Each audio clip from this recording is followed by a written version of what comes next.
What's up, guys? Okay, kind of quick video for you guys today, but coming out right now, actually it should be out by now. Yeah, I mean, this is coming out as soon as the video is coming out, but basically American Mile has dropped another music video that I shot. It was a lot of fun. This is called Straight from the Heartland. And it started out as just a lyrical video, but then it kind of snowballed into getting cooler, way cooler, including what you're kind of maybe noticing right now of why does all this look kind of different? Why are these black bars right here? Well, that's because I'm shooting on the Blazar anamorphic lenses right now. More on that in just a minute. Like I said, the American Mile music video is out. The link's down below. Pop over and give it a watch. They're a great band. It's so much fun working with these guys. I enjoy it every single time, and I'm so happy that they have a new album coming out and they've allowed me to kind of just run wild with all their content, from the reels, the photos, the videos, everything. You know, Eugene, Joe, Dez, and Colton are such great guys and they're so talented, and I've already listened to the entire album. It sounds fantastic. I can't wait for the drop. So like I said, the concept was originally just a lyrical video, but then Eugene came to me and he brought up that 70s show. You guys remember down in the basement where the camera's spinning around and around? He was like, why don't we do that kind of like with the band? I was like, that's a cool idea. And then it snowballed into, well, what if we also kind of write down the lyrics in a notebook? And then it snowballed into, well, how about I overlay those words over the shots of you guys as it's spinning around? Because the spinning around thing was sick, but I did notice after about 30 seconds, it got a little boring and I got a little dizzy. So we needed something to really spice it up and kind of give it a bit more of a punch to it, you know? I'm going through about a pot of coffee a day, I feel like. Okay, so we're over at Bruce's place, and we're doing a lyric video for Straight from the Heartland for American Mile tonight. And what we've made is like a kind of campfire type of look, and we're shooting on the new Blazar anamorphics. Anyway, everything's dialed in for right now, and yeah, I'm about to do a sync take. So the setup was pretty simple. They wanted just kind of like a sitting around a campfire type of look. So I took this massive light dome that I've got, put it in the middle of 4 chairs, and then threw my tripod over that. Getting the timing right was also quite tricky because I kind of wanted to hit certain points and I wanted the movements to be in time with the song. So I would just do 8 counts throughout the entirety of the song. And I got very winded and very dizzy a lot, because we did about 12 takes. 10? I don't remember. It was quite a few though. 1, 2, 3, 4, 5, 6, and 1, 2. It was a blast. After setting up all the guys' backgrounds basically and trying to get a nice little flare on Eugene, because I love the silver Blazar anamorphic flares. I feel like that they look really soft and really nice. Again, I'm gonna come back to these Blazar lenses in a minute. All right, so we finished the outside take. Now we're gonna move inside. Whose phone is this? Mine. And we're gonna do a tabletop view basically with a notepad and a pen, and Eugene's gonna be writing out the lyrics. And hopefully everything will cut together with the whip pans and the tight shots and the wide shots and the writing. We first started with the wide shot, and there's AJ. What's up, bro? What up? I gotta cut it anyway, my battery's about to die. Is everything still working? Okay. I don't even remember what I was talking about. What was I talking about? Final shot. It's like 2, really. It's kind of like 2 shots. We're gonna do a wide, the notebook, and then we're gonna do a tight. There's a bit of tracking going on. And there was this nice dining table. It was all wood. We pulled out the journal, and Eugene started writing out every single lyric, which was a lot of work to do, and I didn't realize how long it would take. It was basically 10-minute takes for him to write out the entire song. It's quite a lot of writing, to be honest. But we started with a wider shot on the 65mm. I love the 65. I think it's my favorite out of all of them so far. After we're done with that, we're gonna go to the 125.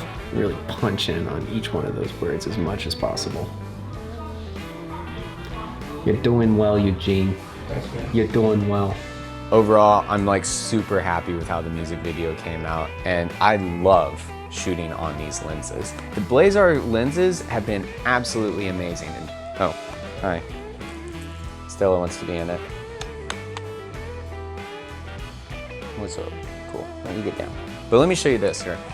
So anamorphic is something that I've always wanted to get my hands on, and the fact that all these cool anamorphic lenses are coming out, it's been amazing because anamorphic's been so unattainable. And I typically like it, I feel like, for different reasons than most people. A lot of people just like to say, it looks cinematic. I like it because it turns out a lot of my favorite movies are all shot on anamorphics. I grew up watching old movies. One of my favorite ones of all time is Ben-Hur from 1958, Lawrence of Arabia. Beautifully shot, big cinescope, 70mm, all of it. I love all of those movies. They have such a unique look to them, and the thing I love most about them is the look that it gives to actors. Typically, anamorphic lenses are a little bit more dull, they're not as sharp, they have imperfections. And that's been something very difficult for a lot of these lower-end anamorphic companies to kind of manufacture. For instance, this lens. The Suri, I don't know how to properly pronounce it. I've heard it every other way possible. But I got the 35mm, and it's only a T29, and it's a 1.6x, which is nice. You know, these are only 1.5, but this is a 1.6. But the blue flaring is absolutely insane on it. If you got a twinkle in your eye, it's gonna have a flare. And then the other problem with them is it's so sharp.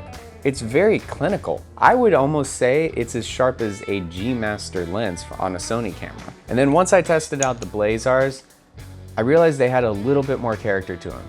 Each lens within the set kind of has its own little thing going on, and I love that. I do have to be honest, and something that I was really surprised about was the 65mm is my absolute favorite out of the entire set. I don't know why, because it's not a focal length that I've really used ever in my career, and I thought the 50 was gonna be my go-to. It's always been one of my favorite focal lengths, but the 65 has just been absolutely amazing. It's got a little bit of that wide aspect if you back up enough, but you can also really get in close with it. After the 65, the 125. It's a beast, and even though it's only a T4, the depth of field on it is insane. I find myself putting it at a 5.6 more so than not because it's just so shallow and the fall off is so quick that a 5.6 kind of brings a bit of that background more into focus.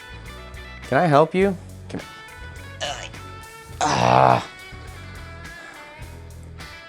You're a sneaky little thing. Yes. All right. For the record, I'm not sponsored by Blazar or anything. I just happen to be a really big fan of the company.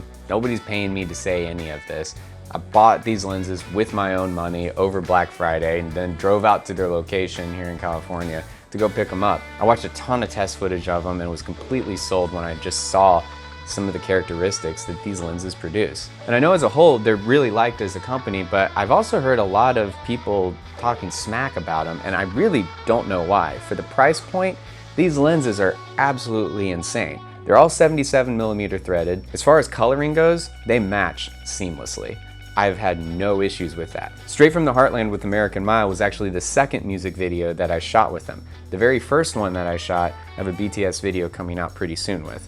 And that was the first time that I really used a setup like this with the Ronin RS3 Pro and the LiDAR. Also, when you're a guy like me who's kind of like a one-man show, you go to shoots and a lot of times it's just you doing a music video and you want to have the highest quality possible, you can't hire a first AC all the time to pull focus on manual lenses. So having lenses like this that can fit on a Ronin, on an FX3, a FX6, or Canon's smaller cameras or whatever, it's a huge upgrade in your quality. I am a total fanboy, I admit it. I am gonna be investing in the Katos eventually down the road. And yeah, Blazar, you guys knocked it out of the park with these lenses. I absolutely love them, and I'm probably gonna be using them the rest of the year. Anyway, that's all I got for today, guys. Go check out the video, go check out American Mile, be on the wait for their new album coming out. I think you guys are gonna really like it. And I've been working on like 5 different videos kind of all at the same time of getting BTS of multiple different shoots that I've been working on. Oh, do you like my farmer's tan? I just had a 3-day shoot out in the desert with one of the most ambitious, ridiculous, amazingly cool projects that I've ever done in my entire life. I had an exceptional crew, and I'm super excited to start showing stuff about that. But that's for another video. Anyway, that's it for today, guys. Again, I don't know how to close these still, so peace.